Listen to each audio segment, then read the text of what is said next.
3, 2, 1. Subscribe, support, and stay positive. That was the intro that was used for quite a while, and I think he's still using it, from my boy, Tommy NC 2010. Oh, really? Yeah. Didn't know that one. Yeah, nice.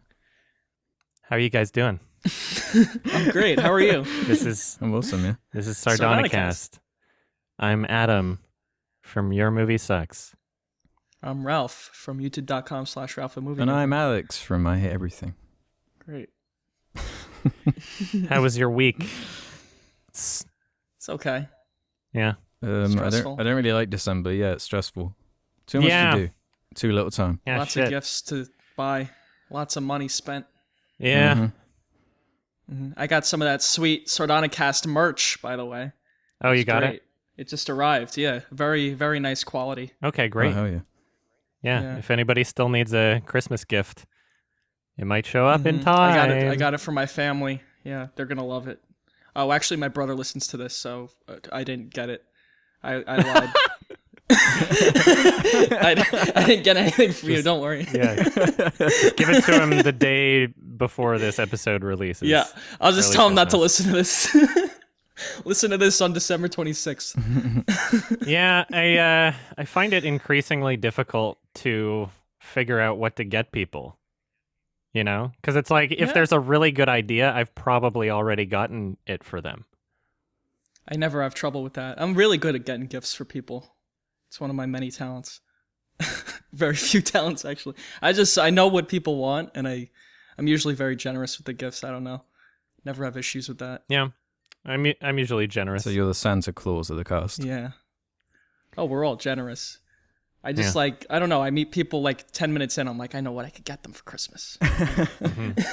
Well, I figured it out anyway. I mean, I think I got everything I need to. Oh, yeah. If there's somebody I forgot, then I feel terrible. But I've got so much shit going on. I'm a busy boy. Yeah. Yeah, I'm a busy boy too. So we got some movie news that we're going to talk about. More remakes? More really reboots? epic news too. Yeah. Well, I mean, if we want to start with remakes and reboots, we could talk about the motion poster of Sonic the Hedgehog, which has been making its rounds on Twitter. It looks Can't wait. It looks incredible. It looks really creepy. It honestly looks... Who's playing I him don't know again? what you're talking about. It looks brilliant. Yeah, I know. It looks pretty awesome, I gotta say. And I'm usually not a fan of like reboots and remakes, but I'm really excited for this Sonic the Hedgehog Yeah, movie. I don't believe either of you are being serious. Yeah. I don't give a fuck. Ben Schwartz is Sonic the Hedgehog. Oh, Jim Carrey is in it. He plays Jim Carrey's Hedgehog Dr. or Robotnik. the bad guy? Yeah, he's Robotnik. Oh, okay. That should be funny. He hasn't done anything for a while. So is it CG or is it going to be like so. him it's live action. in makeup? What? It's live action. Really? Jim Carrey? What? Is he going to put on like a fat suit? I swear that was the news story, right? That Jim Carrey was going to be live action. Jim Carrey's in it. Huh. It looks really weird. Anymore. Just the poster alone, it's disturbing. It's like Uncanny Valley. You know? It looks like someone's just like photoshopped the silhouette of Sonic's head over someone just crouching. Yeah. It's a weird body. It like already it just feels like this is gonna fall into the same vein as Detective Pikachu, where it's like, do we really need animation to look more realistic? Like, what's the point of animation then? I know. You know? Photorealistic Sonic. Wow, what a great idea. There's this medium that we can use to express ourselves creatively, and we're stripping away the creativity and substituting it with real life, apparently. Yeah, it's too expensive, man. Animation is too expensive. It's probably way cheaper for them to just only CG Sonic and everyone else just be people. Well, I'm talking about the animation itself too. When we're looking at things like the Detective Pikachu and the Lion King remake, it's like, yeah, it's animated, but you're basically just making them way too realistic that, you know, it might as well not be animated. I mean, I guess take out all the art direction, the creativity and style. Yeah. It reminds me of that. Remember the Robert Zemeckis movies that were like animated, yeah. but they were realistic? It reminds me of that. Creepy things. Like Polar. Yeah, you're like, it's kind of human, but it's not. Beowulf, you're like, what the fuck? That was all why like didn't you just get mocap, people? wasn't it? Yeah, but it's like weird, Mo. I know. Some of it's animated. It's disturbing. Their Yeah. eyes are soulless. Yeah, like Mars needs moms. Those aliens were fucking My favorite weird. one, yeah. Yeah, and then the humans look like aliens too. Yeah. I don't know. Well, I think it's all gimmicks. Tintin actually did that well. Thinking back on it, that's like the only thing I think did it well. It was really stylized, though, wasn't it? Really. Yeah, it was. They exaggerated it a lot, so it had. I don't know. I'm not a big that was animation a guy, but they made it Spielberg work. one, right? Yeah, Peter Jackson was involved too. Mm-hmm. I think he was supposed to make another one. That never happened.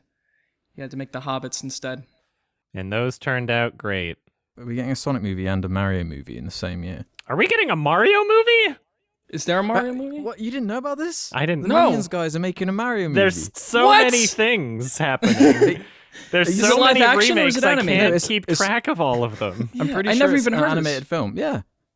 Oh. Illumination are making a Mario Bros. Movie. How did you Jesus not Christ. know about this? I had no idea about this. Yeah, man. Guys, gonna be Illumination just make because Illumination made it obviously, but Jesus Christ. We're in a great era for films. Yeah, we're fucked. Honestly, No new ideas. I don't know if it's ever been this bad. I was trying to find interesting stories to talk about on the show. I was just going through various like movie news websites, and it, no joke, every story is just about superhero movies. That's it. Yeah. I saw an article about how Charlize Theron cried about Black Panther because it was so profound. Like that's the best you news serious? story I found. Yeah, I'm like, Charlize Theron, really? You give that much of a shit about Black Panther? Whatever. Thanks. Speaking of superhero movies, there's a new Avengers trailer. Yeah. Did you watch it? That's right. Yeah, it was pretty good. I mean, Yeah, I saw it. I don't know. It was very teasy tease. I'm yeah, it's a tease. I'm definitely gonna watch the movie. I liked the first the what was it called? Infinity War. Yeah, I liked that one. Mm-hmm. But the trailer for this one, I don't know. It doesn't. I'm sure it doesn't reflect the actual film that much because you're right. It was really kind of teasy, but the trailer was kind of bad. The trailer was kind of just like jerking itself off the whole time. Yeah, it was an average teaser. Like I'm They sure probably the haven't movie will be finished fine. the CG animation, so they had to Yeah, show they as, like, probably little as they they didn't could. show any Thanos, so they probably didn't finish any of that yet. So, Yeah. When's it coming I out? don't know. I don't that like the next year? title either. Endgame, really? Like that's the best thing you could come up with. I don't It's know. not that bad. It's fine. Endgame. It fits. It's the Yeah, I end guess. game. I thought it was a good trailer compared to the other Marvel trailer that came out. The what's her name? The woman. Oh, Captain Marvel, Yeah, Captain Marvel. where it said hero and then the O disappeared. It said her. I was like, wow. This is gonna be fucking pandering bullshit, isn't it? Yeah, that one doesn't look great. It Yeah, does not hate to look say very it. good. I have zero opinion on that. Yeah, I don't know. We'll see. Again, I'll give it a chance. I don't hate women. What? I don't hate women. I know it's crazy. I just don't think it looks that good. Well, what about Aquaman? You guys hyped for that one? Oh, I yeah. am. I No, am that looks super even hyped, so worse. hyped. I'm The, Apparently, it made like 100 million in China.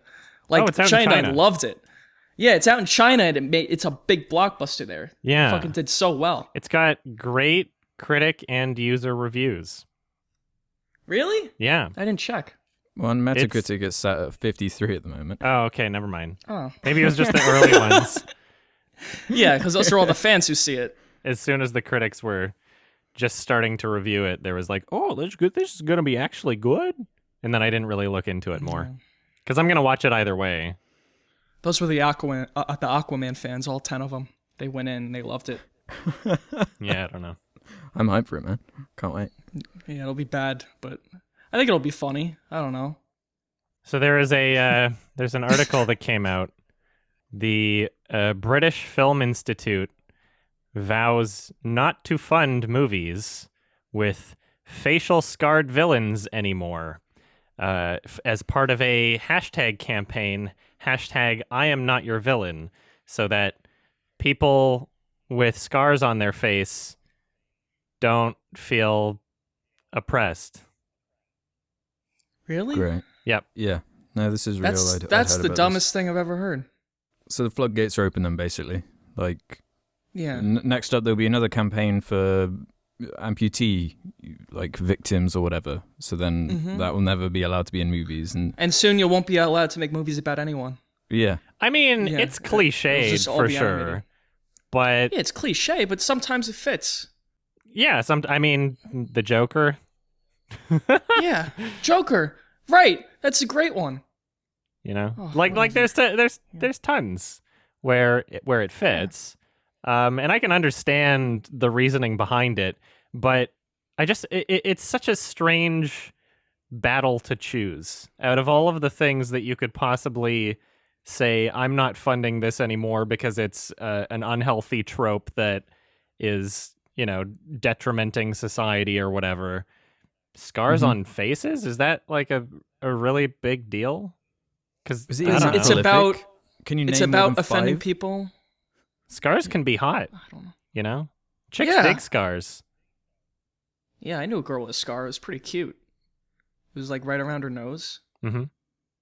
So I don't get it. I really don't. If we're looking at villains, usually iconic villains are much more loved than the actual superheroes themselves. Like, how many people do you see doing Joker impersonations and cosplay compared to Batman?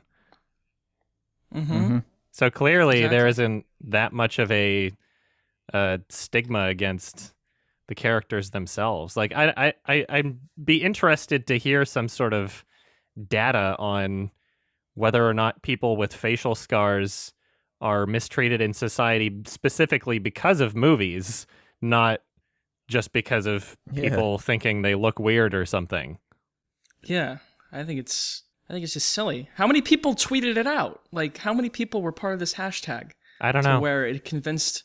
Like, how many could it have been? How many people care? It's just not a prolific thing in media, though, really, is it? I know. Like, there's what? All I can think of is Scar from The Lion King, which doesn't even count. Yeah. Right, 'cause he's a lion. It's like it's an animated lion. I guess the villain in Skyfall, that James Bond movie's kind of got like a Scar thing going on. Remember that scene where he takes that thing out of his mouth? Does that That's count? like his face was like blown up or something, right?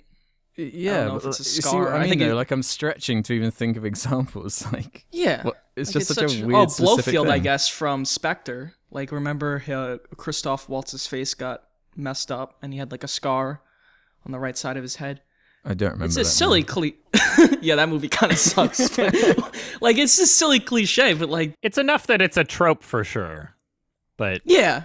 But if you're sitting there watching a movie and you have a scar and you like genuinely get offended that a movie villain has a scar, it's like, dude, in real life, people don't think you're like a super villain because you have a scar on your face.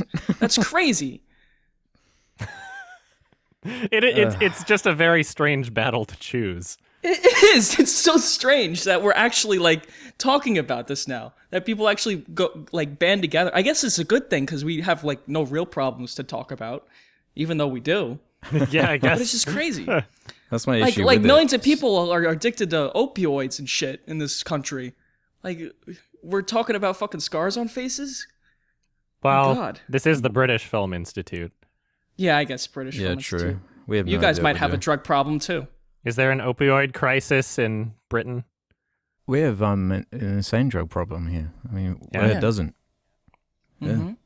Right. But now let's all talk about the scars on movie villains. So silly. Hashtag I am not your villain.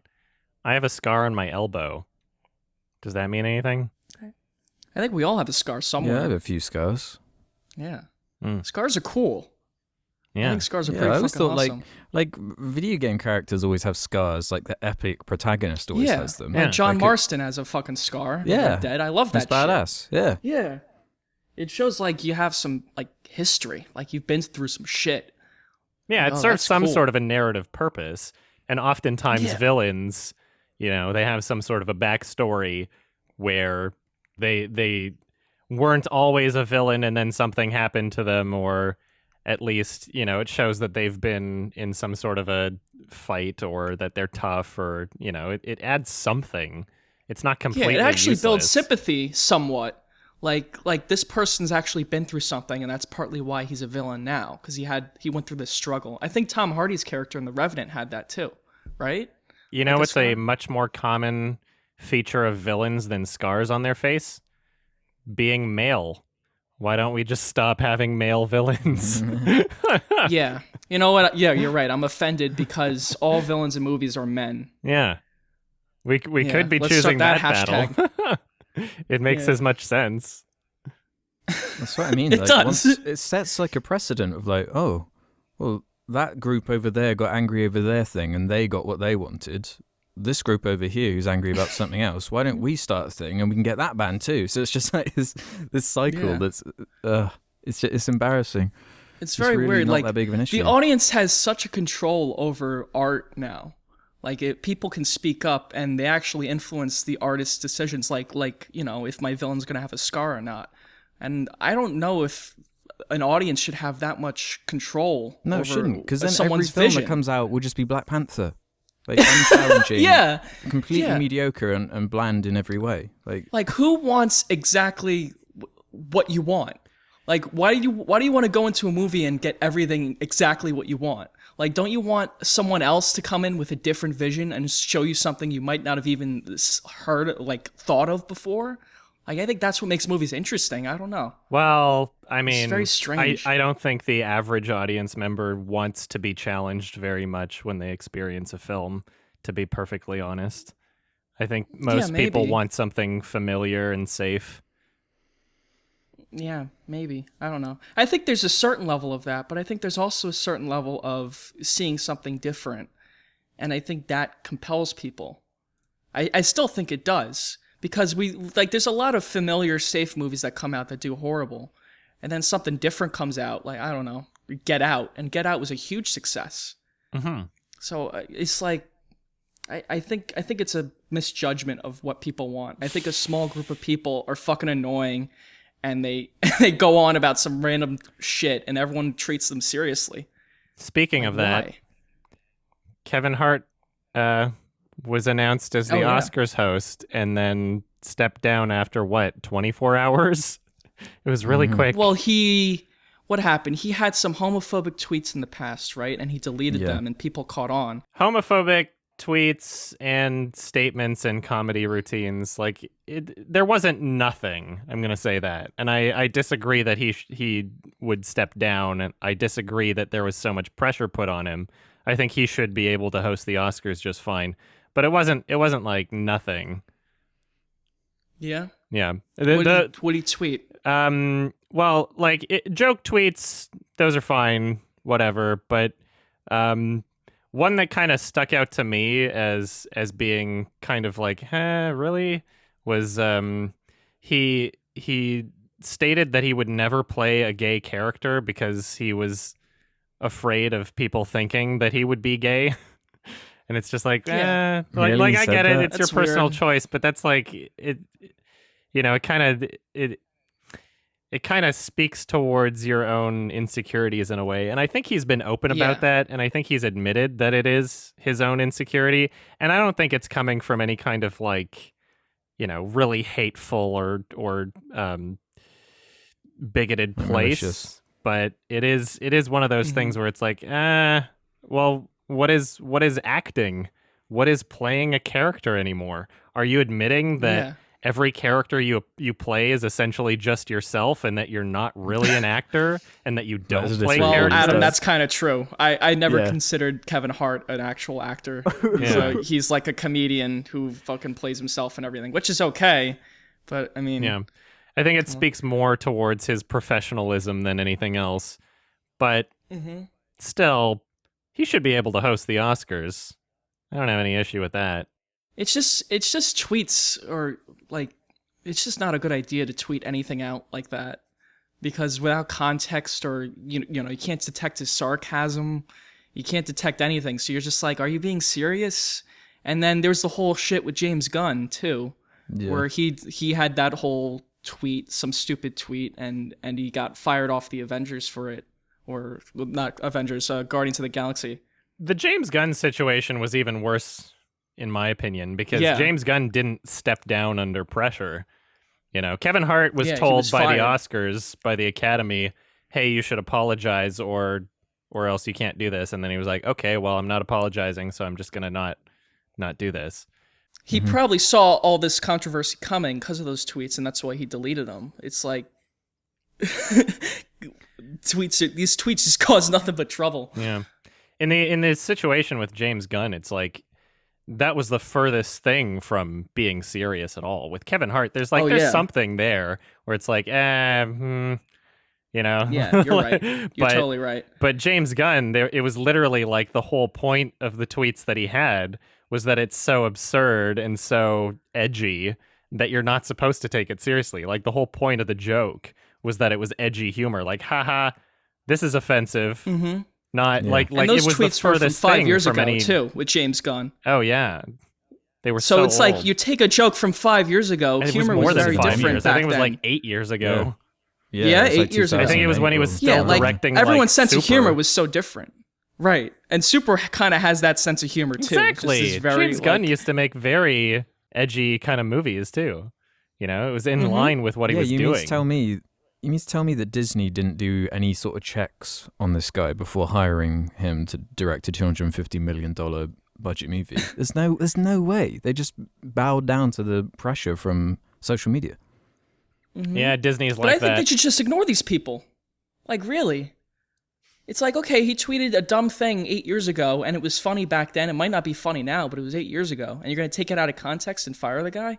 It's fucked up. Not saying that about Kevin Hart. What Kevin Hart said, obviously, is a little more, like you said, Adam, it's a little more, do you There's mean something it? there. Are you actually homophobic? You know, Yeah. I mean, the way I see it is like, I'm kind of a determinist, and let's not go into that territory of debate, but Yeah. everybody has a reason for being who they are. Everybody has a different upbringing. And if somebody, you know, nobody is the perfect version of themselves. And everybody is a work in progress. And I just feel like to completely outcast somebody and to completely discredit and delegitimize them just because they're, you know, they say one stupid thing or have a stupid opinion on an issue or something like that. I disagree with that because, you know, that describes everybody.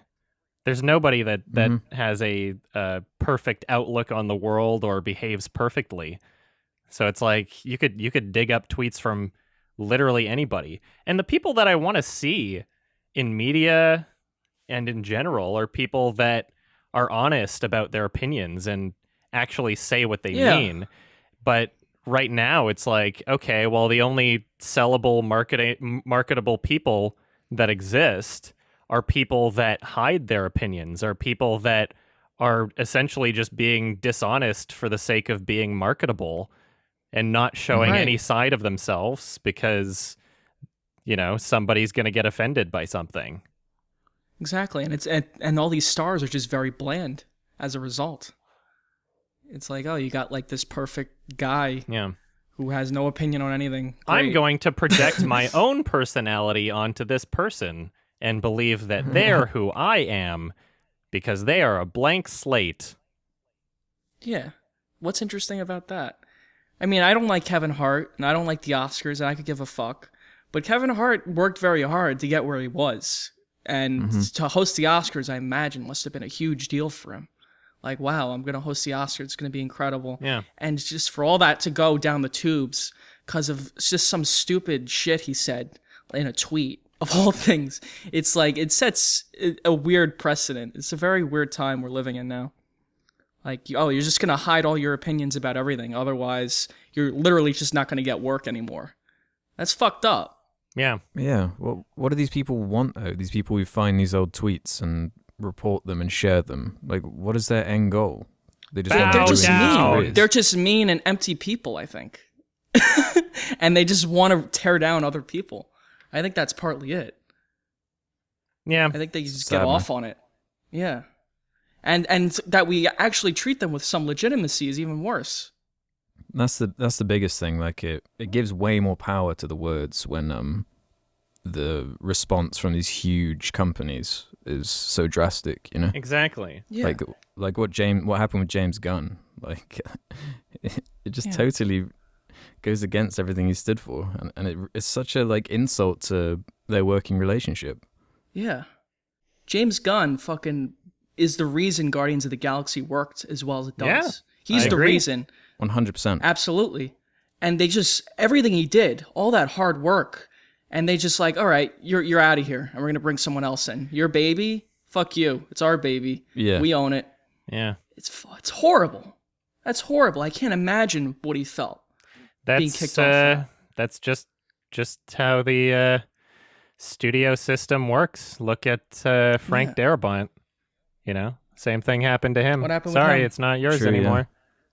Well, he's the entire reason why The Walking Dead was what it is, and you know, he brought so much success to the network. It's their most successful show, I think. Absolutely. And he didn't even say anything, though. He just wanted more money, right? Legitimately. He's like, okay, it's a popular show. I want more money to make it. And they said, nah. And they kicked him off, right? Well, I mean, they slashed his budgets.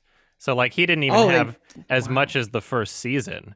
And they requested that he make twice as many episodes for less money.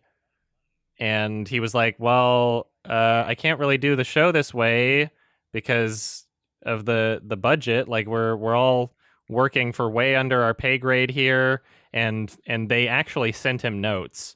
AMC literally sent him notes that said things like, can't we just hear the zombies instead of seeing them, because we'll save money on makeup. Literally, I'm not even kidding. It's insane that these people making the decisions have zero connection with what makes the show work, and all they're looking to do is save some money. And what's sad about it is it's the most popular show on TV. Yeah. Well, that's why it turned into a fucking soap opera with zombies sometimes. You know? Yeah, they're all just in the woods walking around. Yeah. Straight from season 2. The most garbage season. Well, it's probably gotten a lot worse, honestly, but I haven't been keeping up with it. Has. Yeah, I check in every once in a while. It's so bad. It's dreadful. But that's just what happens. Keep it going. Because like when you work in the studio system, it's not yours. You know, you've signed over your rights. You don't own anything. It's not your project anymore, and that's why a lot of the great films that we see are from independent artists. You know, writing and directing their own material. You know, we see films like Anomalisa where Dino Stamatopoulos literally just gave them money and said, do whatever you want. Didn't have any sort of overseeing restrictions to place on Charlie Kaufman and Duke Johnson. And, you know, that it's an issue, but studios are where the big money is, so... Yeah, if you're working with big franchises, I understand the producers should have some role in it because they're giving hundreds of millions of dollars. But like, there's a point where you gotta trust the artist. And I think the amount of control they have over these things now, and the amount of like test screenings and audience interaction, it's making all the talented people just fucking leave. And they all go to Netflix because Netflix just gives them $40 million to do whatever, and they're happy. Or they go to the internet and make stuff. They make great original content on the internet where they can just release it themselves to an audience who can watch it. You know, I think it's a good thing that they're all leaving the studio system, because I mean, all the studio system wants is fucking Aquaman and bullshit like that. Woo! Yeah. Yeah, man. Speaking of bullshit, the new YouTube Rewind is a thing. Everyone's favorite. One of the most disliked videos on YouTube, the new one.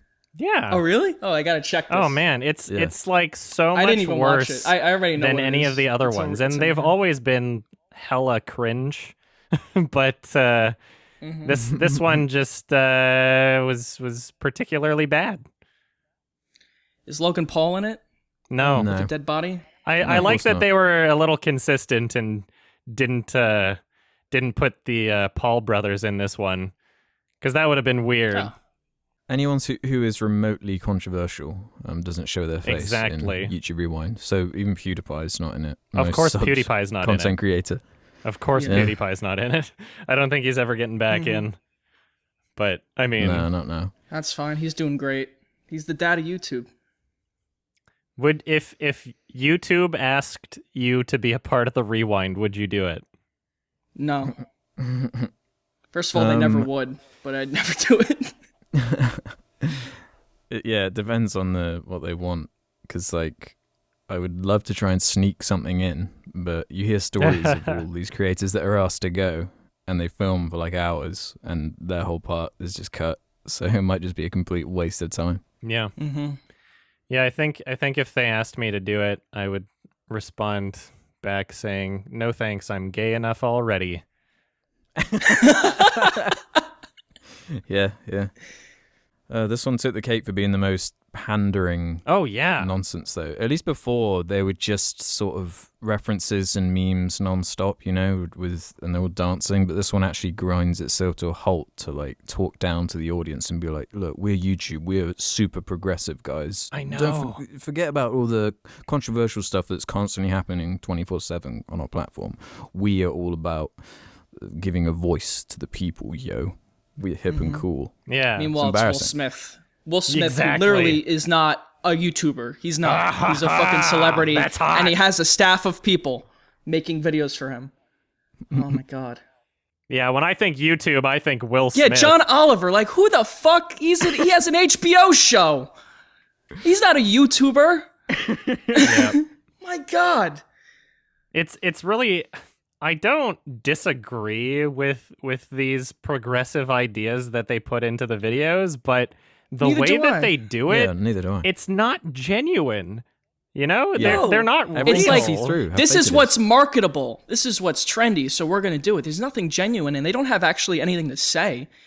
I understand it to a certain point, because they had all the bullshit with the advertisers last year, where, like, the advertisers pulled out because... you know, racists or whatever. There's something like that. Alt-right people.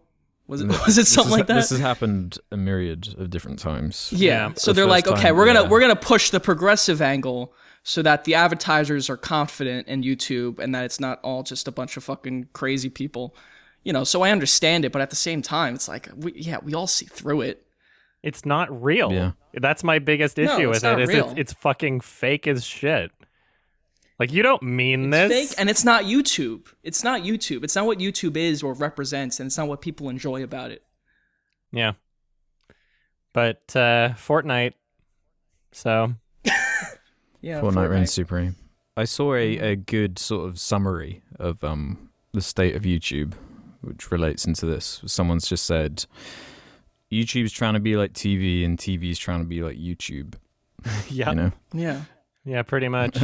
And it looks like an advert you'd see on a shitty TV network, you know? Like it's fake, it's glossy, everyone's like a supermodel.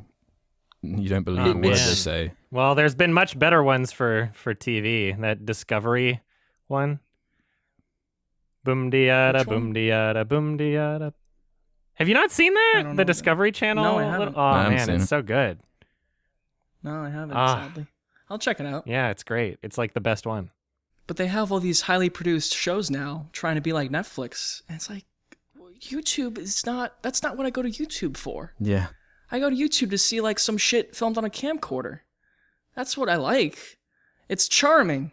Every YouTube Rewind especially is just a healthy reminder that what we find to be relevant and popular and noteworthy on this platform is not at all what they consider to be, you know, because quite honestly, like, we're people that watch a lot of stuff that you would see on the front page of Reddit maybe, but that's not really the top YouTube market. It's a bunch of toy channels, a bunch of stuff for kids, you know, you watch the YouTube Rewind and you're like, who the fuck are these people? But it's not, I don't think that's all the popular stuff. I don't think that's all there is. Because there's a huge audience of people who grew up with YouTube and they're older now and they watch stuff like us. But there's more kids They have more free time. Oh yeah, there's tons of kids too, and I understand they more. have to market to the kids because it pushes this friendly. Look how friendly and progressive YouTube Look is. at the but top there's plenty of channels. other stuff. Okay, but then you got PewDiePie at the top. He's a nut job. Well, he's changed his content drastically though, but he used to fit into that category, right? And that's the when biggest earner that's when he on got YouTube to number last 1. year was like a 7-year-old. I'm pretty sure. Oh yeah, Which just Yeah, kind of I says it don't all. It's just a 7-year-old toy channel. It's the most profitable YouTube channel of last year. Yeah, but It's that's insane. like, of course they push that up because that's marketable. Like, oh, this But it's kid also the has most a toy popular. channel and it's nice.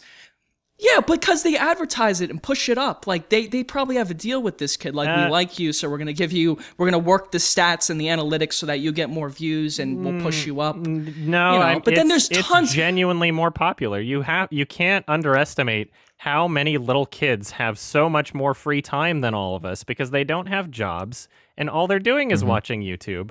And the population is growing, in globally, I absolutely guess. agree with you, but there's a huge audience for more mature content as well. Yeah, they just not don't nearly push it as big. much. It's You have to look for it. insignificant. Literally Maybe insignificant not nearly compared as to these big. other channels. I wouldn't say insignificant. In Millions YouTube's of people eyes. watch people like H3H3 and Red Letter Media.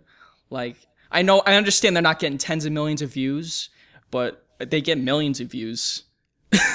Some of these YouTube's things. scared of them, and it's as simple as that. Yeah, well, YouTube can't push them because then the bullshit adpocalypse thing is going to happen again. I understand it. Oops. Yeah. We love you, YouTube. I do.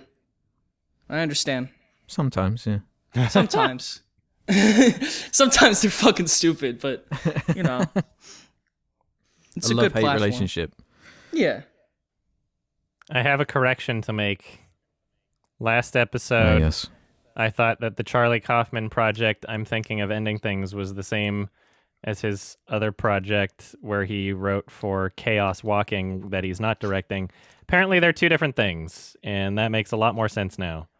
So, I'm Thinking of Ending Things is a thing that he's making, that he's also directing, and so I'm very excited for that, and I hope it comes out next year. It doesn't have a release date yet, but that's my That's one to correction. look out for. Right It's after okay. we see the Avengers and the next Marvel project. Yeah. Marvel, DC, Disney, Star Wars. So, Ralph, Hi. do I get a free copy of your movie now? Yeah, me. No. You can pay for it. No, I'll send you guys a code. I want to watch it, but I don't want to support you. Okay, that's fine. I'll send you the torrent link. Sweet. I'll give you guys a free copy. I don't mind. How's that been going? It's very good. We sold out in an hour, and that was crazy. I was expecting to sell out maybe in a weekend, but we sold out in an hour. And I How was, many like, copies crying. is that? It was in the triple digits. Mhm. It was crazy. Are you So the sending them all amount of by support. hand? Yeah. That's going to take so long. Yep. Oh, we did it already. We sent it all Really? out today. Yeah. Apparently, the lady at the post office didn't fill out forms for the Canada shipping, so they might get theirs later. But that all got fucked up. Some lady at the post office was an idiot. Yeah. But, Canada like, yeah, Post is we on did it strike all right ourselves. now too. So And now we ordered hundreds more to come in. It's been crazy to get these Blu-rays out. I didn't think that many people wanted to watch it, but yeah, it's a huge honor. Congratulations. I'm so happy. Thank you very much. It's been amazing getting this all out. that's really cool. I'm excited for you guys to watch it. Yeah. I don't know if we should talk about it on the show, because I think we're all biased. If you want, we can. Yeah, we could. I think people would like us a way to. to talk about it. Yeah, I bet people would. But like if you guys say you like it, everyone's gonna be like, oh, obviously they're biased. If you don't like it, I'm gonna be hurt because I genuinely like you guys and I like your opinions. So it's like if you're just fucking like, oh, the movie sucked to me, I'm like, oh, that's gonna hurt my feelings. Which I don't think you're not gonna think it sucks. I doubt that. But Yeah. You can expect me to be honest without being an asshole. yeah. And then like the thing is too, if you're critical of me and I'm like sitting here, like I can't refute anything, because if I do, I sound like a pretentious dick, and I can't explain the meaning of the movie at all. you like can't? I don't see. No, I don't want to explain. I never explain my own Okay. movies. I never like doing that. I just because I like like what Charlie Kaufman said. Everyone coming up with their own interpretation is more interesting. Not that I'm Charlie Kaufman. I know we're close, but you know, it's yeah. We'll see. We'll see. By the time this comes out, the movie will be out already, so people will have their reviews out. Okay. Yeah, we can include a link in the description if people want to pick it up. Oh, cool. That'd be great. Thank you all. It's been so amazing. Like, I don't even care if people don't like it or not. Like, I'm just so happy it got made and that we all did it. I mean, fuck the amount of work I put into it. Like, we had a whole crew and cast of people working their ass off on this. And it's, like, amazing that it all got done. I'm just so proud of them. That's the thing about, you know, making something that you're passionate about is you're making it for yourself more than anybody, you know? Yeah, exactly. And we're all really happy with it. And the fact that we made it for $10,000 is even more fucking outstanding. They all took, like, pay cuts. You're a real Shane Carruth. Oh, thanks. Is that the guy who made Primer and Upstream Color? Yeah. Upstream Color. He's always, like, super low budget. Yeah, I commend that. I think you could do some amazing things with very little money, especially now. The cameras and stuff you can get now, really impressive quality on them. Yeah, he filmed Upstream Color on a Panasonic Lumix GH2. I got a GH5 now for my Me next too. thing. Oh, yeah? Yeah. Yeah, that's I'm a great filming my fucking music camera. video on it. Oh, great. It's an amazing camera. Yeah. For a lot of cool things with that. Like reasonably priced digital camera. I feel like that's where films are heading, where like you can make a movie for so cheap because the quality is so good now. You can just release it on the internet for like $10 and everyone will go see it, and it's your like uncompromised artistic vision and people just watch it. You know, things like this used to cost fucking millions of dollars and now they don't really. So. Yeah, honestly, when my album's out, like if people don't like it, it doesn't really matter. You know? Yeah, because I made it for me, and I'm happy with how it's going so far. But like before I made it, I was like, I hope people like it. But like once it's done, you're like, wow, I fucking did it, and I'm so happy that it's out there, and people will get a kick out of it. If they don't, whatever. Well, yeah, you know? And at the same time, you're not making something to appeal to the widest demographic possible, right? Yeah, exactly. You're not listening to all the people who don't want scars as on the main villain's face. Yeah. And then the people will have like genuine criticism, and I'll take that and I'll make something even better with it because I'm already working on something else and writing something else in the future. I want Alex to be a voice in Golden Hour. There's a cat that needs I need like a British voiceover for this cat. So you'd be perfect. I'll find something for you to do, Adam, too. Great. Okay. Nice. I just need someone British. If I need a Canadian, I'll let you know. Is it Hunt Down the Freeman 2? Yeah, it's Hunt Down the Freeman 2. How'd you guess? I was very upset I was not awarded anything at the Game Awards for my performance. Yeah. The Game Awards were a bunch of bullshit too. Like Everything's bullshit. Red Dead fucking won everything except Game of the Year. It's like, how does that work? Like best acting, best script, best music, best this, best that, and not the best game. Best game's God of War. But what the fuck was that? Why did Red Dead win all the other shit then? Well, yeah. And then Fortnite won, of course, too. I think the biggest takeaway is that it's a furry takeover. A furry won the best, what was it? Game player? Best sport, like esports player? Something? Yeah, something like Yeah. that. Really? I didn't know this. He brought his fursuit and put on the head when he received the award. But he does that everywhere. Everyone clapped? Most people clapped, I think. Oh, good. See? Yeah, his name's World's Sonic getting better. Fox, and he's an insane fighting game player. Like, he totally deserves the award. He's one of the best players. And in his competitions, he'll wear the fursuit head as a way of, like, I'm not sure if it's to, like, intimidate the other player, but he's essentially giving himself a handicap just, visually. and he still wins, and it's pretty hilarious. That's pretty impressive. Yeah. But I feel like it would distract the other person too. Oh yeah, Like, because they're just not used to that. So What maybe the that's fuck? kind of what it is too. You're like, oh, who am I playing against? There's also, I'm really happy that the dude who played Arthur Morgan won for Red Dead. I was really happy. That about guy was a fucking terrific actor. I loved going around the city as him, and you could like talk to people in the game. I would always just talk to people and antagonize them. That guy's an amazing actor. And the amount he must have had to record for that game, just hundreds of thousands of hours work. Mm-hmm. So yeah, I was really glad about that too. He was fantastic. Vengeance is a fool's game. Loved him. So we all watched a film that I recommended from last episode, and we're about to spoil the shit out of it. Although, I mean, can you really spoil this movie? You should watch it either way. Yeah, good point. It's my favorite movie ever made. I guess, even if you do hear this first, you should still watch it. The Holy Mountain, 1973, directed by Alejandro Jodorowsky. What did you guys think? Should I describe it? Should I attempt to describe it? It's Yeah, I guess a little. I'd like to hear your how you phrase it. It is the closest any film has ever gotten to presenting a religious spiritual experience. It is a film that does not follow the rules of traditional filmmaking in any way, really, or traditional narrative structure. It is a unique, one-of-a-kind, crazy ride that I think is kind of a masterpiece. But it's not for everybody, that's for sure.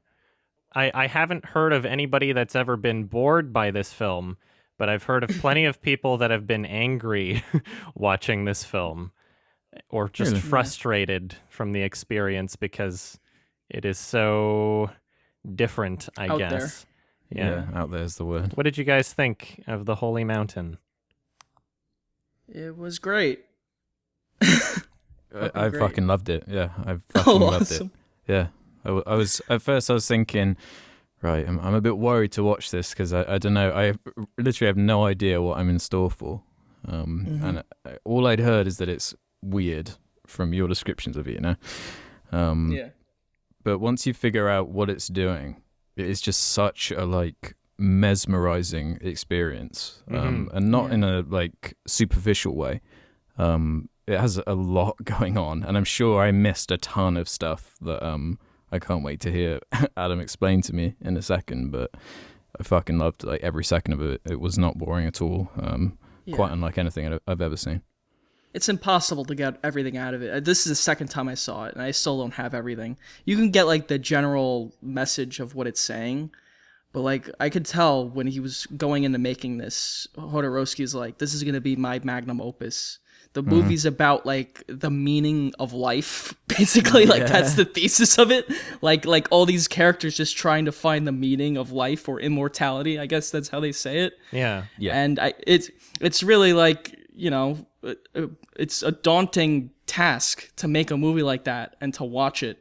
And he fucking pulled it off so brilliantly. Even if you don't understand what's going on, like I admired the spectacle of it. The amount of sets and extras and like exotic animals he got into it. There's all kinds of like hippos and crazy birds that I'd never seen before. Camel, it's fucking crazy. The giant like red tower, I don't know what the fuck that was, if they had to build that or if they just found it somewhere. There's so much artistically going on technically that's just amazing. It's so creative. Yeah. It's a film that even if you're not able to get any kind of a narrative out of it, or even if you're not able to interpret that much for it, all of the other factors of actual filmmaking, when it comes to the cinematography, the set design, the acting, the soundtrack, you know, like the editing, the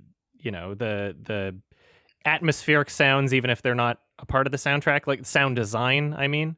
Like everything about it is just so top notch, I feel. It's just a fantastic production. Mm-hmm. And it's really funny, too. Oh, like, yeah. that's something people going into it don't expect, is like, oh, it's going to be this weird art film. But, like, Alejandro Jodorowsky has a good sense of humor. And he doesn't take himself that seriously. So there's, like, lots of really funny, entertaining bits in it. And it's really clever how he makes fun of our culture and, you know, the bullshit like that.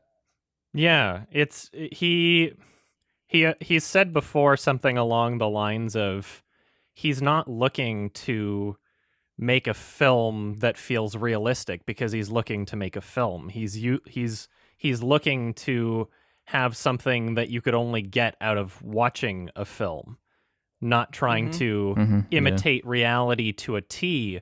And I think that especially when it comes to presenting commentary through metaphor, one of the best ways to do that, one of the most effective ways, is to present things in kind of a surrealist, absurdist way. Because you can take something from everyday life and show it in a film, but it's not really going to speak to people in such a way as effectively as showing an exaggerated version of that. So especially, 'Cause we're so used to it. Exactly. Like we've been conditioned to reality, and when you show something like the entire second act is filled with these kinds of things where, you know, you have the guy that's like, we're gonna sell people on the idea of a shelter. They don't need a home, they don't need a family. We're going to condition them to want this. And it's like you can immediately understand what he's saying about society, what he's saying about business and greed. Yeah. And, you know, a lot of it, especially in the second act, is fairly straightforward and obvious, the points that he's trying to get across. Like the man who runs the cosmetic company who says, we know that people want to be loved not for what they are, but what they appear to be. And so he's literally selling masks, like faces that people can buy to wear and be like, I want to be somebody else. And all these like exaggerated body features that are put onto like their shins and, you know, their butt and their abs and the men have like artificial muscles and the women have it's a reflection like of society that's not told in any kind of literal way to really get through to people and say, this is how absurd it is. Yeah, look how vapid and stupid you are, that you're concerned with bullshit like this, that you're getting Botox and worrying about your hair and whatever bullshit. Yeah, like it's all semantics. It's all nonsense. Yeah. That second act is just like a total critique of basically every facet of humanity when it goes from character to character. Yeah. It like highlights the absurdity of human existence in a way, you know, and everything we fight for, argue over, love, you know. I saw it as the first part is like we're entering this absurdist world, which is like, you know, a mirror of what we do, obviously more absurd. But then he goes up that tower and we see like the people who control this world and manufacture all these like bullshit experiences that make us like just feed on our primal urges, sex and violence or whatever. And I want to go through the planets because that was my favorite part of the movie. Yeah, I think that's my favorite part as well.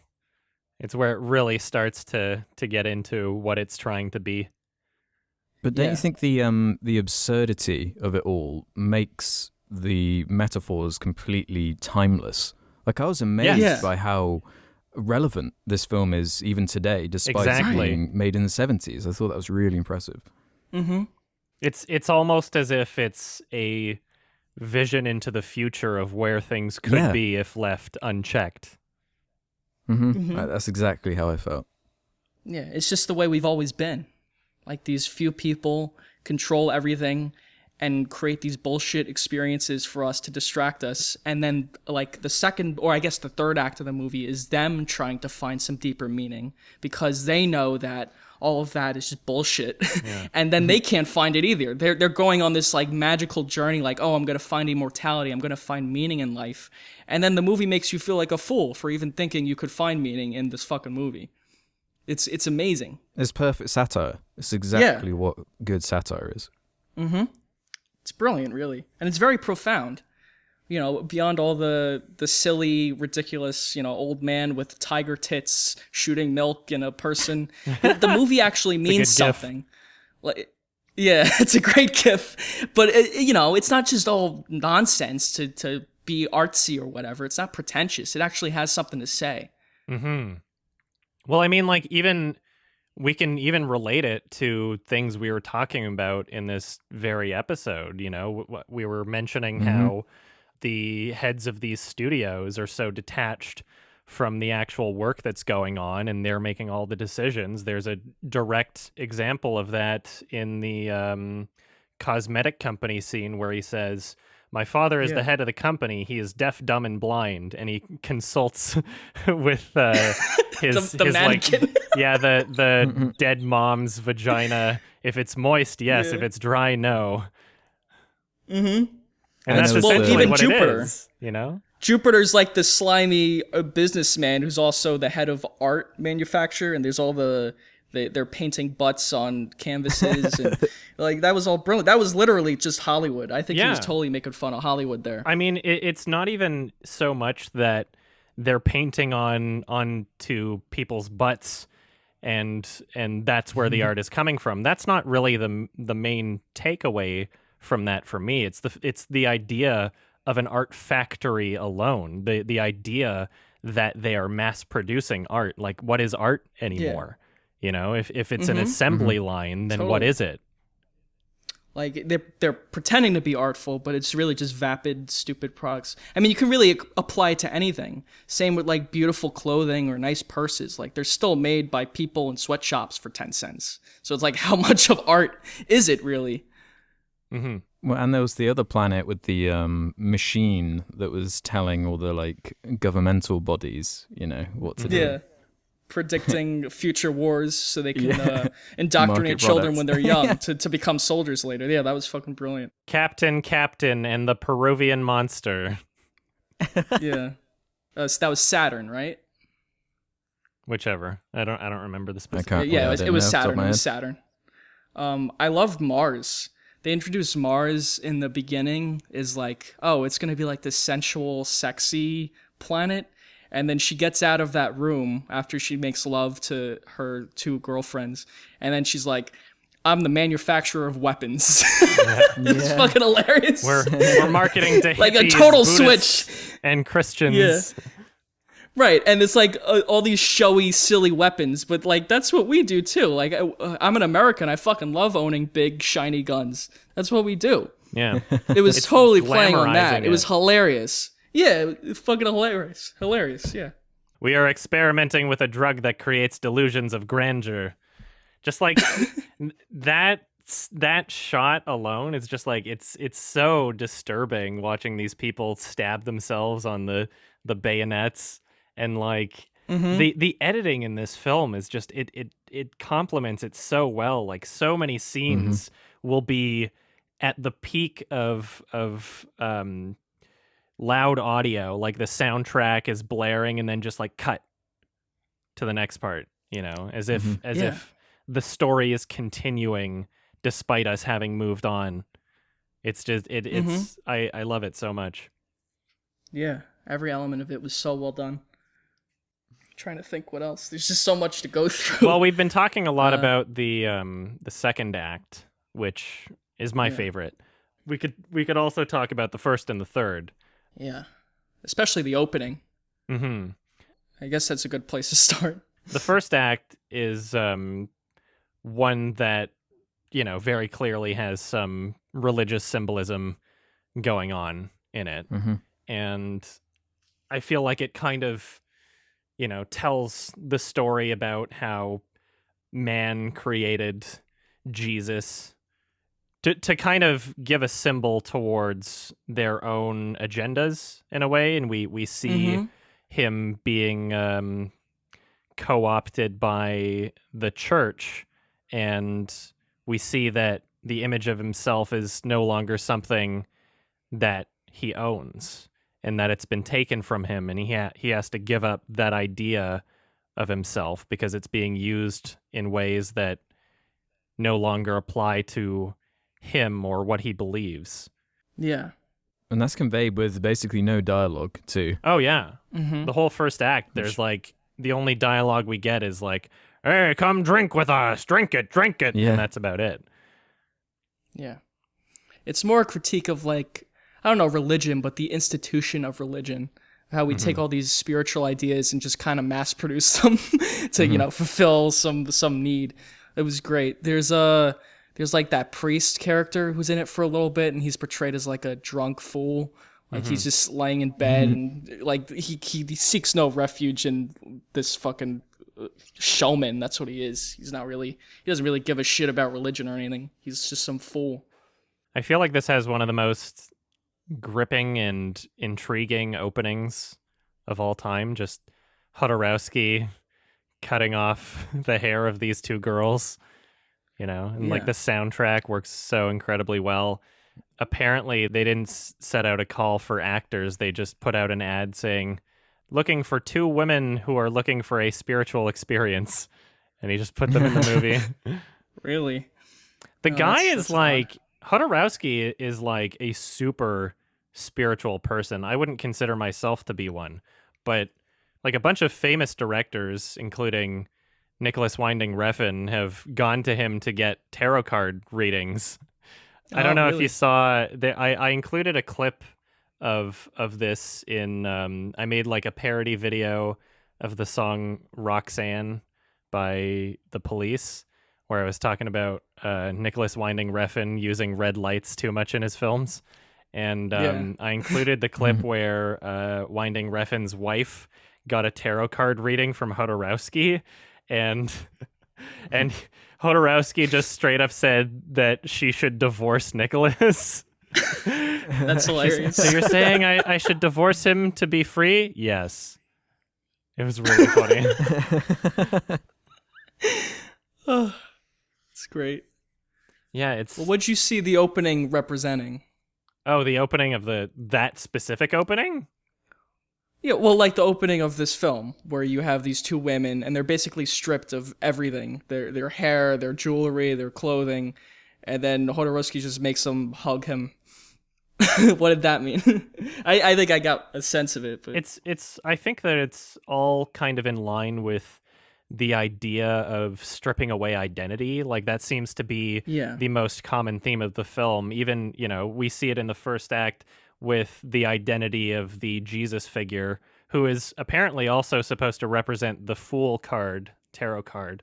But you know, obviously the religious symbolism is there, and we see that the identity of who he was is no longer his, and it's something that people have taken for themselves. And we see later in the film, obviously in the third act, that same idea comes into play, stripping away your identity. What does it mean to be you? What does it mean to want, to own, to feel, etc.? And I think that, you know, the opening, the first sequence of the film, having these women be completely naked and taking their hair away from them is kind of just in line with that kind of central theme. Not necessarily... It encapsulates that very well. Yeah. Like, I took it as that's the audience. Like, the filmmaker, literally, it's Hodorowski is God in the movie. And he's stripping them of everything they are and their identity. And just saying, okay, we're gonna find deeper meaning, not in these silly, your clothing and your hair, whatever, this bullshit. Let's try to find something deeper beside that. You know, there's a lot of naked people in the movie, too, which further emphasizes that. There's the people at the end, all the planets, all the people who represent the planets, and they all just throw their money into the fire, because despite all that material wealth they have, it means fucking nothing. It didn't give them any greater purpose or understanding of the universe, you know? It's all bullshit. And so they all go on this, like, horrific journey at the end. To achieve immortality means to strip away everything that makes you yourself, in a way. Yeah. The ending is what really stands out to me. It might be one of my favorite endings to a film of all time. Oh, yeah. Like I can't agree. believe how poignant it is. You're just not expecting it at all, and it's like, you really played us there, man. Like that is just such a perfect end to this story. Like and again, really ahead of its time, forward thinking. Like everything's breaking the fourth wall now, you know, in movies and whatnot, and they don't really understand what can make it so powerful. And this is such a great example of how to use a technique like that to just leave a person speechless. I love that ending so much. It's so brilliant. Yeah. Is Totally this agree. reality? No. Yeah. It is a film. Zoom back camera. Camera. Lovely. Yeah, it was great. I kind of interpret the ending, you know, because he's like, "We are images. We must not stay here." And you know, he brings across this idea of how they're characters in a film, and he says, I think the last line of the film is, "Goodbye to the holy mountain. Real life awaits us." And I think that's kind of like, in some ways, trying to communicate to the audience, not just like, okay, the film is over and, you know, go back to your lives, but also to kind of take the ideas presented in this film and apply them to your lives in a way.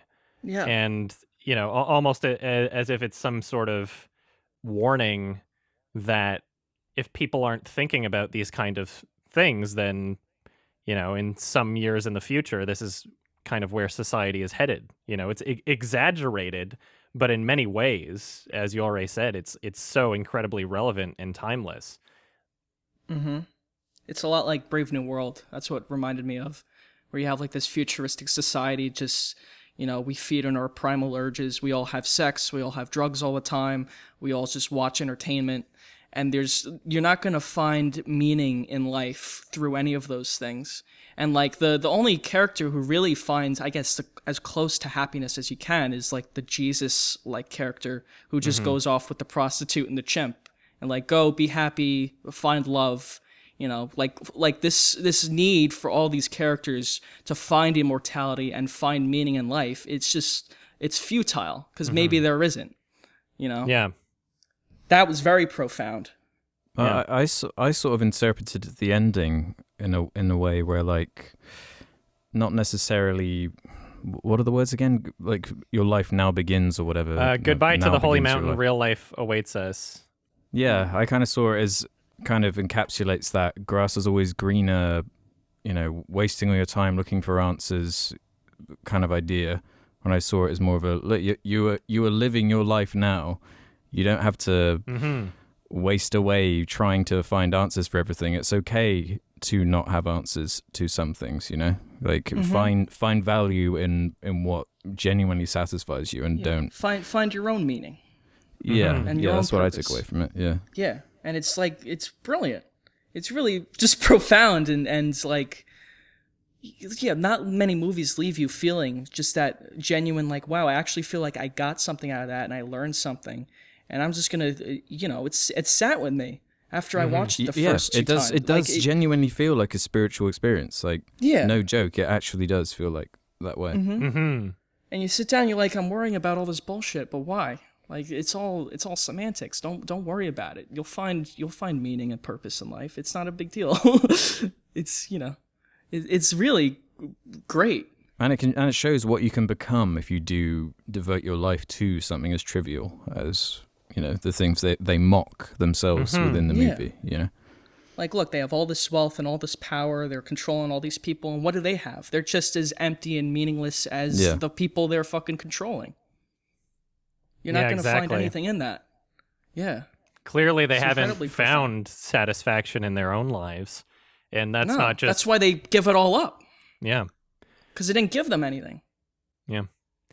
Yeah, it's there's very few films out there that I would actually call profound, and this is definitely one of them. It's something that I think everybody should see. Even if it's not for everybody, it's something that I really feel like everyone should at least try watching all the way through. Yeah. I'd like to watch it on drugs one day. Yeah. I watched it both times sober.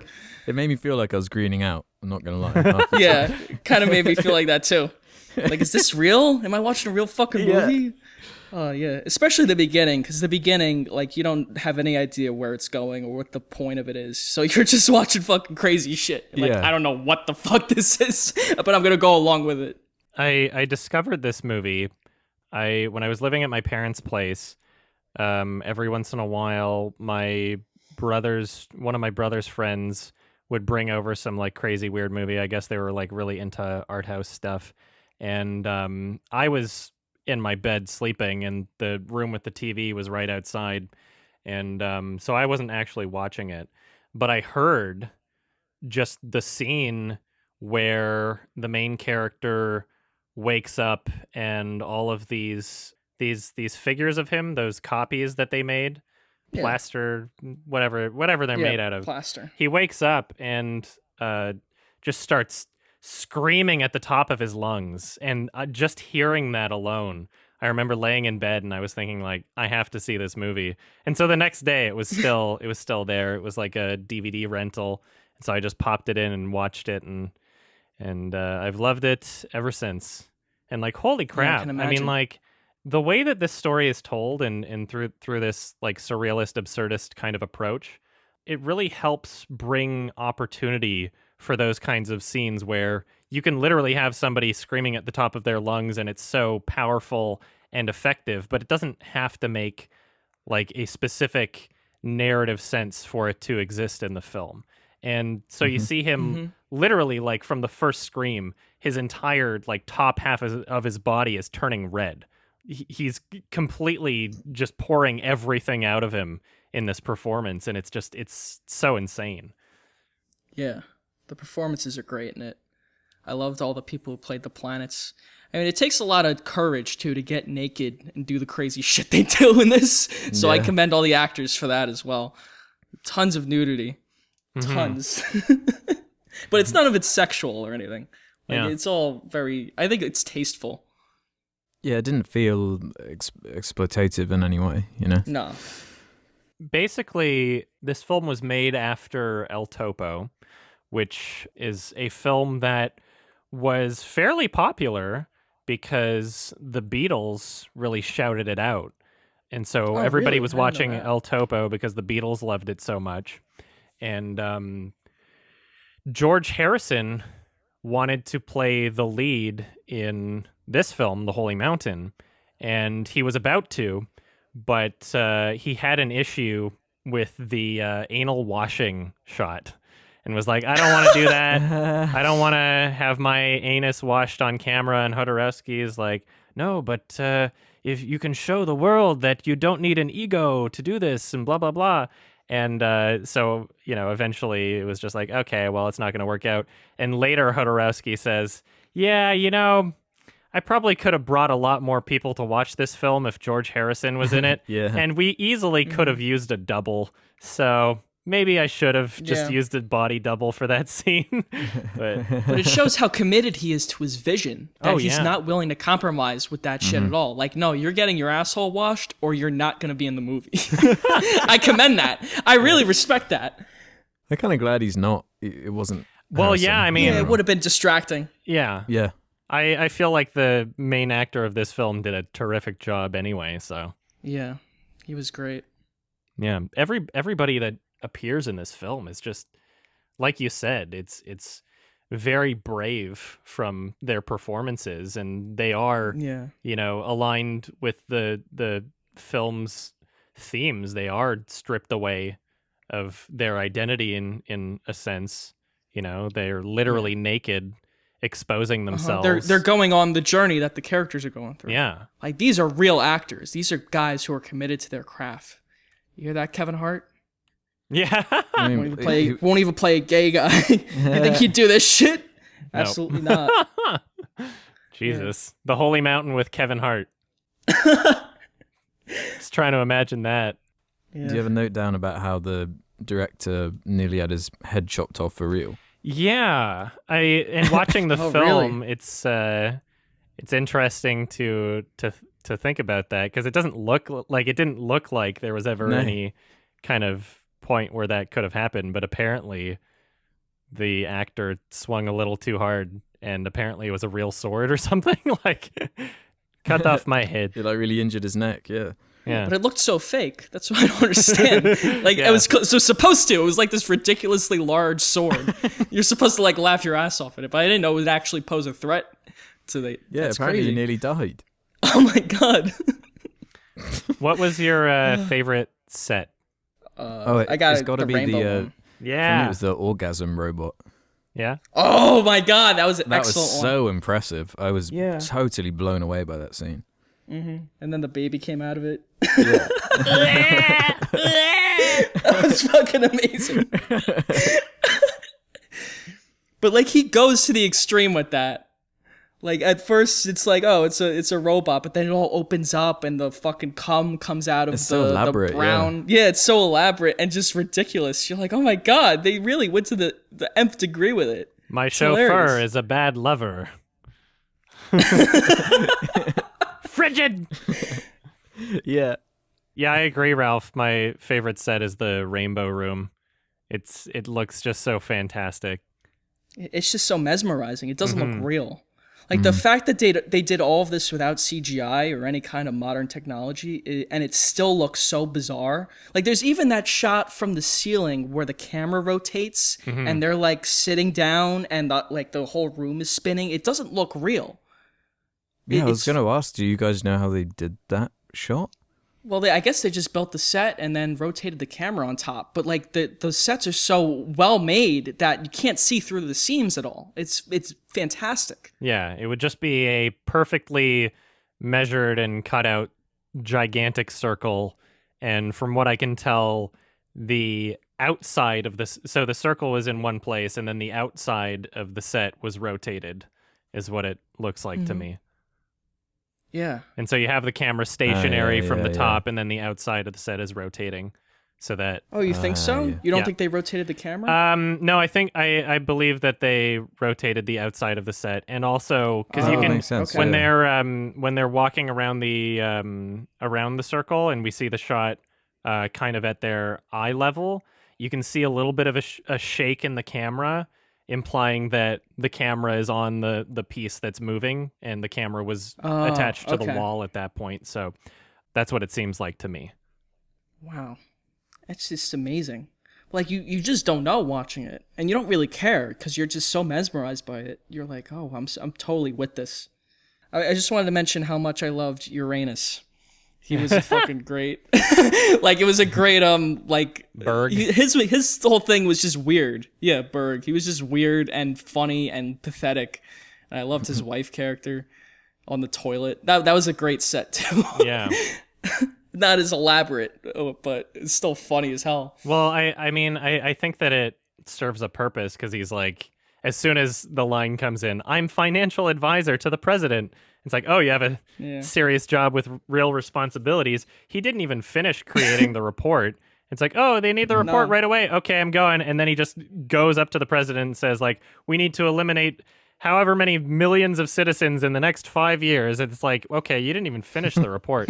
And you're perfectly comfortable just saying, like, okay, all the, like, 5 million people need to die right now to save the country's economy, right? And it just shows how, like, soulless and detached a lot of these people making those kinds of decisions are. You know, whether Soulless it's and detached and stupid. sending That's people the off biggest to thing, war, is that they're just you know, stupid. like it's people don't give a shit about human life. I mean, it was like the collapse of the economy in the U.S. around, I forgot when it was, 2008. Like all these Wall Street people and the housing market people, they fucked over everybody, and they didn't give a shit. They knew what they were doing. They didn't give a fuck. And then all these people paid the price for it, and they didn't. They got bailed out by the government. It's just it's literally timeless because this stuff just keeps happening over and over, and we seem to never learn our lesson. Like, we just keep doing it. Yeah. I really love the sequence where Axon's police force beat up the protesters, and it's all done in such an absurdist way where it's like they're ripping out like a watermelon in front of the guy's stomach and like pieces of sausage and like literally just spraying them with fake blood and throwing buckets of blood at them. And Oh, I love it so much. Because it's like it gets the idea across and it doesn't need to look realistic. And if it tried to look realistic, it probably would have looked much worse. But it's self-aware and it's like, okay, well, it's not trying to look exactly how this would be, but you get it, you know? It's so powerful. And then all the officers like bow down to him and pray to him after that, like he's a god or something. Yeah. Like they have no, like they don't think for themselves. They just got no blindly balls. follow this guy. Yeah, they got no balls. What'd you guys think of the Pantheon bar? There's all those people that are trying to convince them to stay and get drunk and do drugs and read poetry and all that. Honestly, so much happens in the film, and I'm still kind of processing it all. Like, Yeah, that's how I feel. yeah, great scene. Yeah, fantastic scene. I love the guy who's like, "Wait for me, I will traverse the holy mountain." Whoop! How long until you reach the summit? Go through matter. Oh no, I can only traverse horizontally. He was my funny. favorite. Yeah. He's great. I specifically noted him down because I loved it so much. Yeah, he's the best. Yeah, it's one of the craziest movies ever made, and you know, like you said, like so many different sets. Like the set design in this film, even if they had only used half the amount of sets, would still be amazing. But there's so many of them, and it's constantly changing. Like this film is not, it's not just timeless, but it's everywhere. It feels like it has no central place where any of this takes place. It's like it exists everywhere at once. And it's so fast paced that like even if you're not entertained by one thing, it goes to the next thing immediately. Like, and that was impressive too. You know, not just the scale of it, but just how much, like you said, Adam, just how many different sets and extras and people he had to get this whole fucking thing together. It's magnificent. It's like what movies were made for. Incredibly brilliant. Are we done? Are we going to go to the rating now? Yeah, I guess so. Apparently, the Holy Mountain, just from a Google search, it said it cost $750,000 US. Wow. It was filmed in Mexico, so things were cheaper.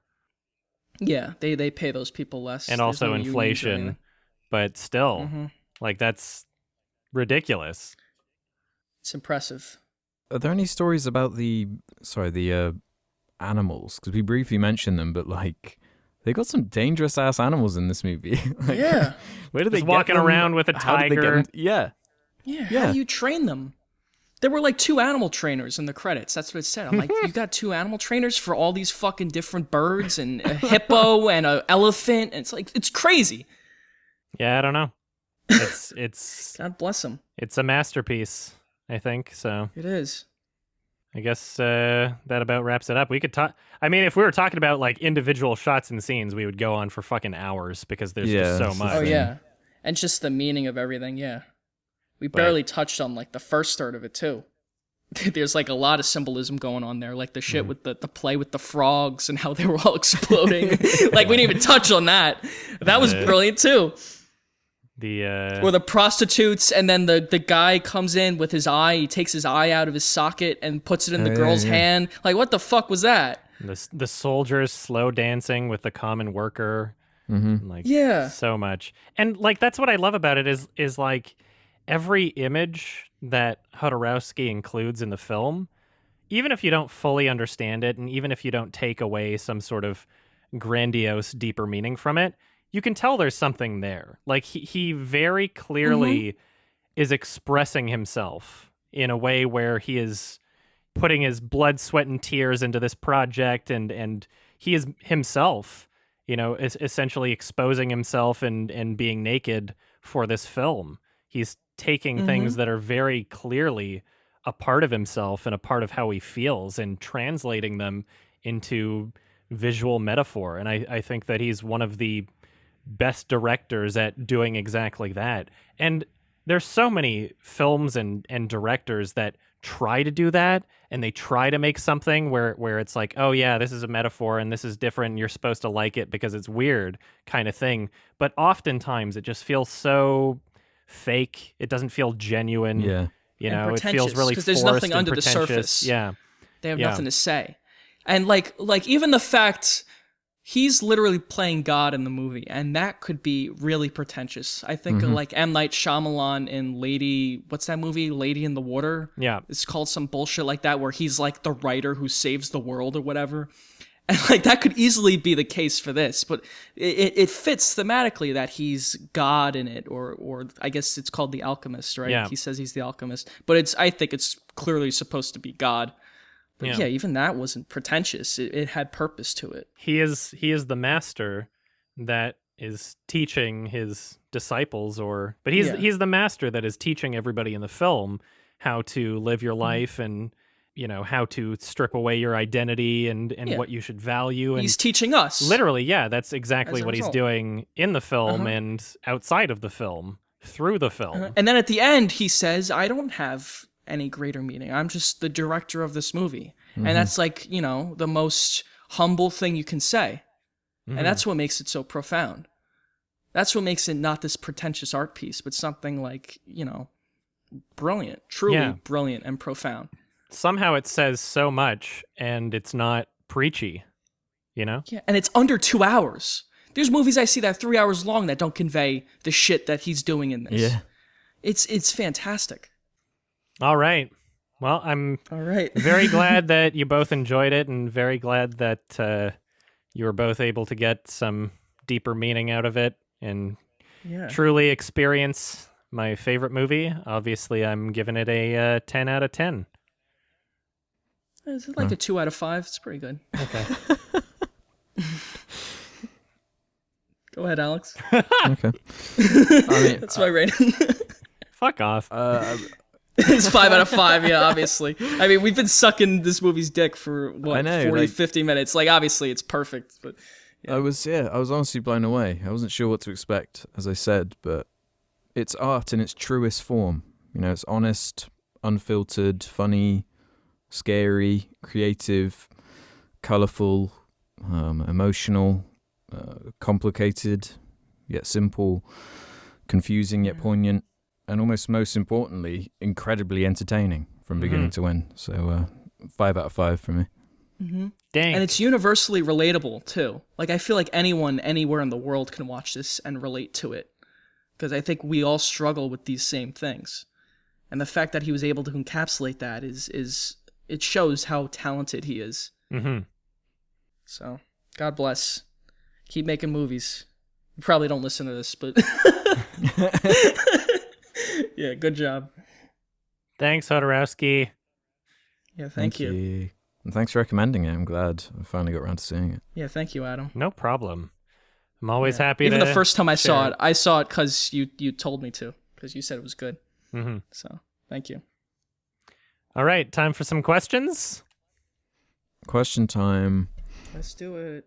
Okay, so hey, you in the audience listening right now, if you want us to answer one of your questions, head over to the Sardonicast Reddit, where Ralph has probably stuck a thread at the very top where we will answer the best and brightest questions from the community.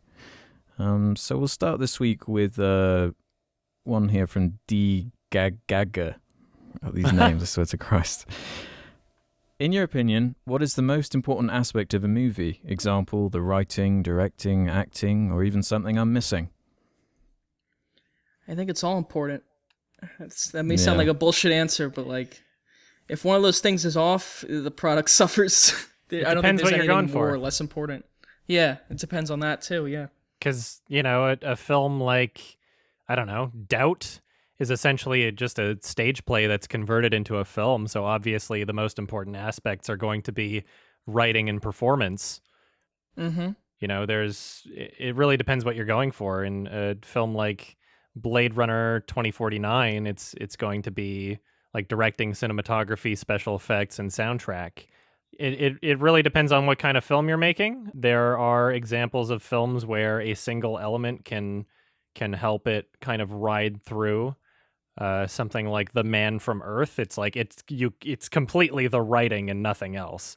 It's shot like a made-for-TV movie and has questionable performances, but the writing's really great. The better you can make each element, obviously, the better the film will be. But it really depends, and I would say if anything, the most important aspect would be intent.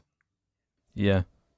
Just having an idea helps as well, because it's so obvious when films are made without, they just exist to be a product. Yeah. We see a lot of that.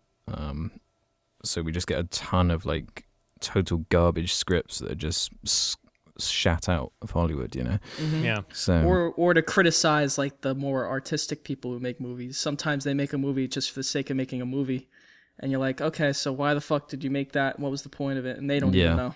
Yeah. That's bullshit too. So I guess you're right. Having intent and purpose and an idea is probably the most important thing. Yeah. The difference between having something to say and trying to have something to say. Yeah, exactly. I mean, that's what makes movies interesting, is like you have your life experience and you have something to tell us, a story to tell us, to teach us a lesson, and it's like, so tell us that. You don't have to fucking like search for some meaning because you want to sound profound. You have something inside you to say. Just say it already, I think that's the most important thing. Mm-hmm. Raspy Rees has a question here saying, are there any examples of films you think would work better as TV shows or vice versa? I have one if you guys want to have a little think. Mm-hmm. You actually mentioned it earlier in the show, but instead of The Walking Dead being a infinitely running 78 season long TV show, I would have liked to have seen a trilogy of movies all written and directed by Darabont. That would have been cool. My pick for this answer. That would have been very cool. Yeah. The Haunting of House Hill, or whatever it's called, definitely should have been a 2-hour long movie. And that was just so much fucking time was wasted in that show. Didn't need to be 10 hours at all. Just a lot of blue balling. Netflix wanted it to be a series so they could make more money and keep it going. Yeah. Instead of just being a lot of Netflix shows do that, don't they? Yeah. They A lot like of take fluff. movie ideas and like, oh, can you make it 10 episodes? You don't need to. Some things just work better in 2 hours. Mm-hmm. I'm having a hard time thinking of one. It's like if you're in love with the world, you should make like a TV series out of it. But if it's the actual plot itself that's interesting, make it a movie. The Buster Scruggs would have been a good TV show. Yeah. Yeah, you're right. Could have been a good, cool miniseries. Nymphomaniac would have worked better as a miniseries than a 2-part movie, I think. Yeah.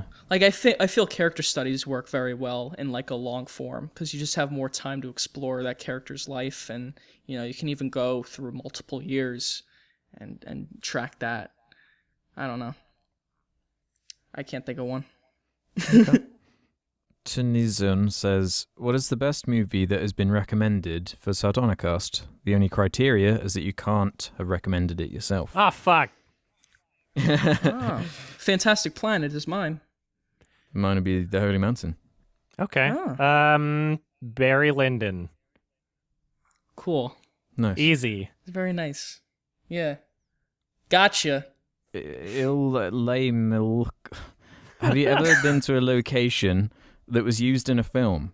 And if so, which location is your favorite? Gettysburg. That's where they shot the movie, or the TV series rather, Gettysburg. And there's a lot of interesting history there. Gettysburg is a fucking cool place to be. And the best part is we went on a ghost tour, and they were telling us about this fucking dude who was like a soldier or something, and how he was haunting whatever. And then later, we went to the cemetery, like me and my dad went, and the second we stepped in there, we saw his grave, and we were like, holy fuck, is this him trying to contact us from beyond the grave? Yeah, so Gettysburg is a cool place. You been anywhere, Adam? I live in Vancouver. That's a lot of movies. The question said movies or TV shows, right? Or is it just movies? It said film, but whatever. I mean, we can accept both. I went to the Rivoli when I was in Toronto, which is a location used in the show Nirvana, the band The Show, which if you haven't seen it, please watch it. It's hilarious. At TIFF, the theater that I watched The Shape of Water in is the same theater that was in the movie, which was kind of cool. Oh, really? Yeah, that's awesome. The Elgin, cool. I think, in Toronto. Yeah, I don't know if I have any other examples. I went to Fort Edmonton Park, and that was in Assassination of Jesse James, and I was an extra in that movie. So, Oh, you were? I cool. gotta look for you. no, I'm It's a not good in movie. it. I Oh, definitely didn't make the cut. Oh, that sucks. But I was on set, so that was cool. Yeah, it's pretty neat. I was on the Forrest Gump bench too. That was pretty cool. I went to Disneyland. That was in Escape of Tomorrow. Or Escape Yeah, from Tomorrow. I feel like there's just I've been to all the studios like Sony and Columbia, or I guess they're the same thing, Warner Brothers, and I've been on all those sets. I guess that counts.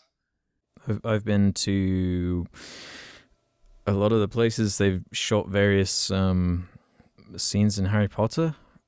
'Cause I live near. I know it's such a cliche, but I live near like a lot of cathedrals, and I live near a place called Laycock, which is very picturesque.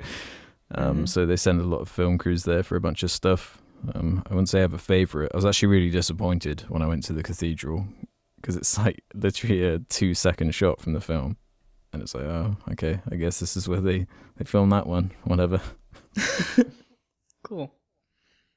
Going to Disneyland after watching Escape from Tomorrow was actually hilarious. Just having those scenes in mind from the film.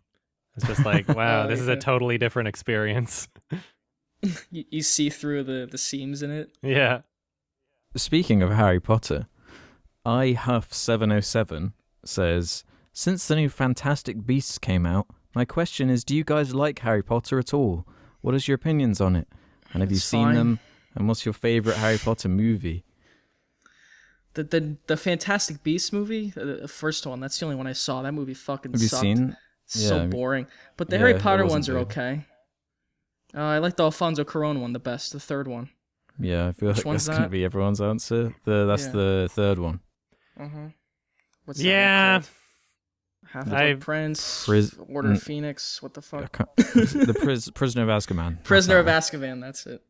I've definitely seen all the Harry Potter movies, but I forget them as soon as I watch them. I think I watched them with my cousin because she was really into them. So, but it's like they're just so forgettable for me. They're not my kind of thing, honestly. Yeah. So They're okay. The only one I remember is the Alfonso Cuarón one. Yeah. All the other ones. I'm gonna say that think one's I've my only seen them favorite, once. even though I don't know. This one with the werewolf and the going through time thing. It's pretty Don't cool. they all do that? Don't they all have No. werewolves and going through time? I thought like Americans and Canadians loved Harry Potter. Yeah, some of us do. I like how J.K. Rowling is deciding now that all of her characters are gay and whatever. After the fact, Hermione's in a wheelchair. Yeah, progressive hindsight. Yeah, Oh no. we all see through it. Here's a juicy one. Daminasia says, what to you makes a movie cheesy, and where do you draw the line between good cheese and bad cheese?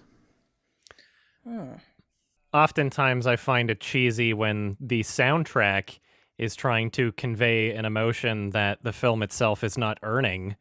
That usually gets pretty cheesy. Otherwise, I would say just really forced dialogue in Interstellar where she's talking about love. Yes. That's cheesy. Or like That's literally ridiculous. saying the point of the movie is very cheesy. Like in that instance. Or saying the title.